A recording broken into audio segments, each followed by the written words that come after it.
আসসালামু আলাইকুম। জানিয়ে দেব এই মুহূর্তে হাতে পাওয়া সর্বশেষ ভয়ঙ্কর কিছু আন্তর্জাতিক আপডেট বাংলা সংবাদ। শুরুতেই থাকছে সংবাদ শিরোনাম। শুরুতেই জানিয়ে দেব এবার ইরাকের মার্কিন ঘাঁটিতে হামলা। জানিয়ে দেব মার্কিন ঘাঁটিতে হামলার পর খামেনির কঠোর বার্তা। এরপর রয়েছে মার্কিন ঘাঁটিতে ইরানের হামলা, হতাহতের বিষয়ে যা জানালো পেন্টাগন। সর্বশেষ থাকছে ইরানের রহস্যময় মিসাইল সিটির খোঁজে মরিয়া ইসরায়েল। এখন শুনছিলেন সংবাদ শিরোনাম, এবার বিস্তারিত। প্রিয় দর্শক, আপনি যদি এই চ্যানেলে নতুন হয়ে থাকেন, ভিডিওটি দেখতে দেখতে চ্যানেলটি সাবস্ক্রাইব করে আমাদের সাথেই থাকুন। এবার ইরাকের মার্কিন ঘাঁটিতে হামলা। ইরাকে অবস্থিত মার্কিন সামরিক ঘাঁটিতে ক্ষেপণাস্ত্র হামলা চালিয়েছে ইরান। স্থানীয় সময় সোমবার 23 জুন সন্ধ্যায় এই হামলা হয়।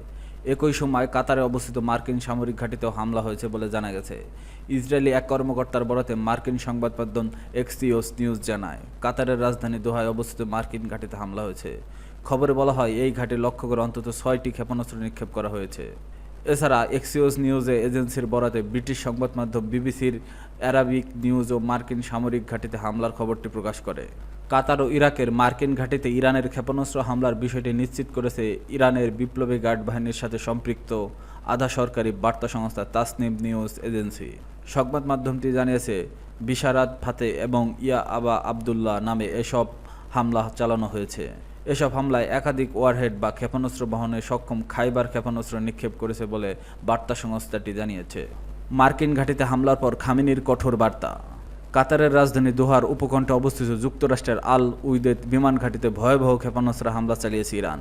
স্থানীয় সময় সোমবার বিকেলে 6টি ব্যালিস্টিক ক্ষেপণাস্ত্র ছোড়া হয়, যার ফলে দোহার একটি অংশ বিস্ফোরণে কেঁপে ওঠে। হামলার ঘটনায় আন্তর্জাতিক অঞ্চলে চাঞ্চল্য ছড়িয়ে পড়ে। ইসরায়েলি এক উচ্চপদস্থ কর্মকর্তার বরাতে মার্কিন সংবাদ মাধ্যম এক্সিওস এবং ব্রিটিশ বিবিসি অ্যারাবিক এই হামলার খবর নিশ্চিত করেছে। ইরানের আধা সামরিক বার্তা সংস্থা তাসনিম জানিয়েছে, ইসলামী বিপ্লবী গার্ড বাহিনী আইআরজিসি ইরানের 3টি পারমাণবিক স্থাপনায় মার্কিন হামলার জবাবে এই প্রতিশোধমূলক হামলা চালিয়েছে। এই ঘটনার পর কঠোর প্রতিক্রিয়া দিয়েছে ইরানের সর্বোচ্চ নেতা আয়াতুল্লাহ আলী খামেনি। এক সামাজিক যোগাযোগ মাধ্যমে দেওয়া বার্তায় তিনি বলেন, আমরা কারো উপর আঘাত হানিনি, তবে কেউ যদি আমাদের উপর আগ্রাসন চালায় তাহলে সেটি আমরা কখনোই মেনে নেব না, কোনো পরিস্থিতিতেই না। তিনি আরও বলেন, ইরানি জাতির যুক্তি খুব পরিষ্কার, আমরা কারো আগ্রাসনের কাছে মাথা নত করব না, আমরা প্রতিরোধ করব, সম্মানের সঙ্গে বাঁচব। বিশ্লেষকদের মতে আয়াতুল্লাহ আল খামেনির এই বক্তব্য কেবল প্রতিক্রিয়ামূলক নয়, এটি ইরানের ভবিষ্যৎ কৌশলগত অবস্থানেই প্রতিফলন। এতে স্পষ্ট করে বলা হয়েছে, দেশটি আর আগ্রাসনের জবাব নীরব থাকবে না, বরং প্রতিরোধ গড়ে তুলবে। এর আগে নিরাপত্তার সাথে কাতার সাময়িকভাবে তার আকাশসীমা বন্ধ করে দেয় এবং কাতারের অবস্থানরত মার্কিন নাগরিকদের ঘরের ভেতরে থাকার নির্দেশ দেয় যুক্তরাষ্ট্রের দূতাবাস। এক পশ্চিমা কূটনীতিতে জানানো হয়, হামলার আগেই আল উইদেদ ঘাঁটির প্রতি হুমকি পাওয়া যাচ্ছিল। এই হামলার বিরুদ্ধে তীব্র প্রতিক্রিয়া জানিয়েছে 6টি দেশ: সৌদি আরব, জর্ডান, বাহরাইন, সংযুক্ত আরব আমিরাত, লেবানন ও ফিলিস্তিন। মধ্যপ্রাচ্যের এই দেশগুলো হামলাকে কাতারের সার্বভৌমত্ব ও আকাশসীমা লঙ্ঘন এবং আন্তর্জাতিক আইনের পরিপন্থী হিসেবে উল্লেখ করেছে। কাতার নিজেও এই হামলার নিন্দা জানিয়েছে এবং এটিকে জাতিসংঘের সনদের স্পষ্ট লঙ্ঘন বলে আখ্যা দিয়েছে। বিশ্লেষকরা সতর্ক করে বলছে, মধ্যপ্রাচ্যে এমন উত্তেজনা যদি দ্রুত কূটনৈতিক উপায়ে নিয়ন্ত্রণ না আনা যায়, তাহলে তার বিস্তৃতি সংঘাতের রূপ নিতে পারে।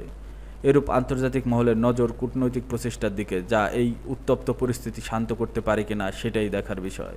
মার্কিন ঘাঁটিতে ইরানের হামলা, হতাহতের বিষয়ে যা জানালো পেন্টাগন। কাতার অবস্থিত মার্কিন সামরিক ঘাঁটি আল উইদেদের ব্যালিস্টিক ক্ষেপণাস্ত্র দিয়ে হামলা চালিয়েছে ইরান। হামলার পর বড় ধরনের বিস্ফোরণের শব্দ শোনা যায়, তবে এই হামলার কোনো হতাহতের ঘটনা ঘটেনি বলে দাবি করেছে যুক্তরাষ্ট্রের প্রতিরক্ষা বিভাগ, পেন্টাগন।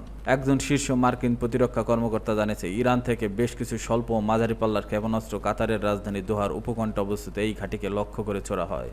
তবে হামলায় ঘাঁটির কোনো উল্লেখযোগ্য ক্ষয়ক্ষতি হয়নি এবং এখনও পর্যন্ত কোনো সেনা সদস্যের হতাহতের খবর পাওয়া যায়নি। পেন্টাগনের মুখপাত্র বলেন, আমরা পরিস্থিতি নিবিড়ভাবে পর্যবেক্ষণ করছি, যে কোনো নতুন তথ্য হলে তা যথাসময়ে জানানো হবে। আরেক প্রতিবেদনে বার্তা সংস্থা রয়টার্স মার্কিন সামরিক কর্মকর্তাদের উদ্ধৃতি দিয়ে জানিয়েছে, এই হামলা দোহা শহরের খুব কাছেই ঘটলেও ঘাঁটির কার্যক্রমে তেমন কোনো প্রভাব পড়েনি। উল্লেখ্য, দোহার দক্ষিণ পশ্চিমাঞ্চলে অবস্থিত আল উইদেদ বিমান ঘাঁটি যুক্তরাষ্ট্রের সেন্ট্রাল কমান্ডের ফরওয়ার্ড হেডকোয়ার্টার হিসেবে ব্যবহৃত হয়। 1996 সালে প্রতিরক্ষা চুক্তির মাধ্যমে প্রতিষ্ঠিত এই ঘাঁটিতে বর্তমানে প্রায় 10,000 মার্কিন সেনা মোতায়েন রয়েছে, যা মধ্যপ্রাচ্যে যুক্তরাষ্ট্রের বৃহত্তম সামরিক উপস্থিতি। মার্কিন ঘাঁটিতে ইরানের হামলার পর মধ্যপ্রাচ্য জুড়ে নতুন করে উত্তেজনার আশঙ্কা দেখা দিয়েছে বলে মনে করছেন বিশ্লেষকেরা। ইরানের রহস্যময় মিসাইল সিটির খোঁজে মরিয়া ইসরায়েল। মধ্যপ্রাচ্যের উত্তেজনা এখন সর্বোচ্চ চূড়ায়। ইসরায়েলের প্রথমে হামলা চালিয়েছে ইরানে, পাল্টা জবাবে প্রতিদিনই রকেট ছুড়েছে তেহরান। এরই মধ্যে যুক্তরাষ্ট্র ইসরায়েলকে সমর্থন জানিয়ে শনিবার রাতে আঘাত এনেছে ইসরায়েলের বেশ কয়েকটি পরমাণু স্থাপনায়। তবে এত সব হামলার পরও থেমে নেই ইরান, নিয়মিতভাবে পাল্টা হামলা চালিয়ে যাচ্ছে। বিশ্লেষকরা বলছেন, ইরানের এই অব্যাহত জবাব দেওয়ার পেছনে অন্যতম শক্তির উৎস হল তাদের ভূগর্ভস্থ মিসাইল সিটি। ইরান তার দুর্গম ও পর্বতময় অঞ্চলের নিচে গড়ে তুলেছে গোপন সুড়ঙ্গের বিস্তৃত জাল। দেশটির ইসলামী বিপ্লবী গার্ড বাহিনী আইআরজিসি যেসব ভূগর্ভস্থ অস্ত্র ঘাঁটি গড়ে তুলেছে সেগুলোর নাম মিসাইল সিটি। এই ঘাঁটিগুলোর গোপনে মজুত রাখা হচ্ছে ব্যালিস্টিক ক্রুজ ক্ষেপণাস্ত্র, ড্রোন, বিমান প্রতিরক্ষা ব্যবস্থা, এমনকি কিছু যুদ্ধ জাহাজও। এগুলোর মধ্যে কিছু ঘাঁটি আবার সরাসরি ক্ষেপণাস্ত্র উৎপাদনের কেন্দ্র হিসেবে ব্যবহৃত হয়। আইআরজিসি প্রকাশিত তথ্য অনুযায়ী এসব ঘাঁটির কোনোটি মাটির 500 মিটার গভীরে নির্মিত, যার উপরে রয়েছে একাধিক স্তরের কংক্রিটের সুরক্ষা সুড়ঙ্গগুলো একে অপরের সঙ্গে সংযুক্ত এবং দেশব্যাপী ছড়িয়ে রয়েছে। চলতি মাসের 13 জুন থেকে ইসরায়েলের ধারাবাহিক ইরানের পরমাণু ও সামরিক স্থাপনায় হামলা চালিয়ে যাচ্ছে। যদিও এত কিছু কমান্ডার নিহত হয়েছে, তবে এখনও পর্যন্ত মিসাইল সিটিগুলোতে বড় কোনো ক্ষয়ক্ষতির তথ্য পাওয়া যায়নি, কারণ এসব ঘাঁটি এতটাই গভীরে ও গোপনে যে মার্কিন ইসরায়েলি গোয়েন্দা সংস্থার কাছেও সেগুলোর অবস্থান নিশ্চিত নয়।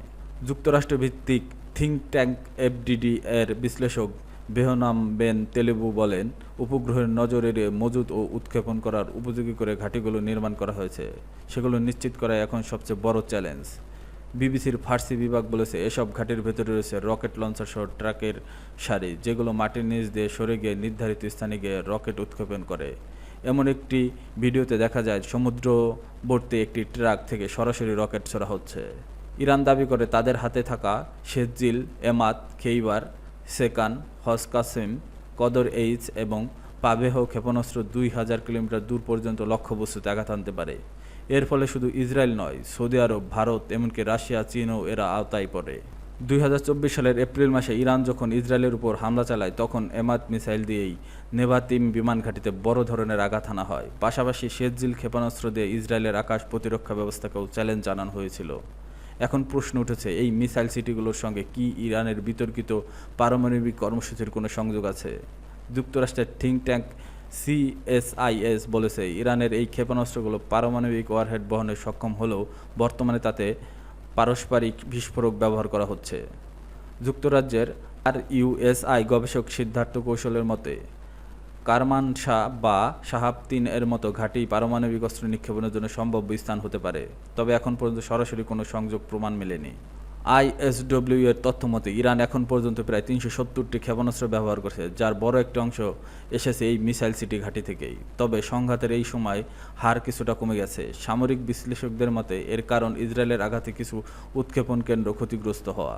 সম্প্রতি ইসরায়েল খোররামাবাদ, কারমান শাহ ও তাবরিজে ইরানের ভূগর্ভস্থ ঘাঁটিতে হামলা চালিয়েছে বলে জানা গেছে, কিন্তু এখন পর্যন্ত এসব ঘাঁটির সংখ্যা, অবস্থান ও কার্যক্রম পূর্ণ চিত্র স্পষ্ট নয়।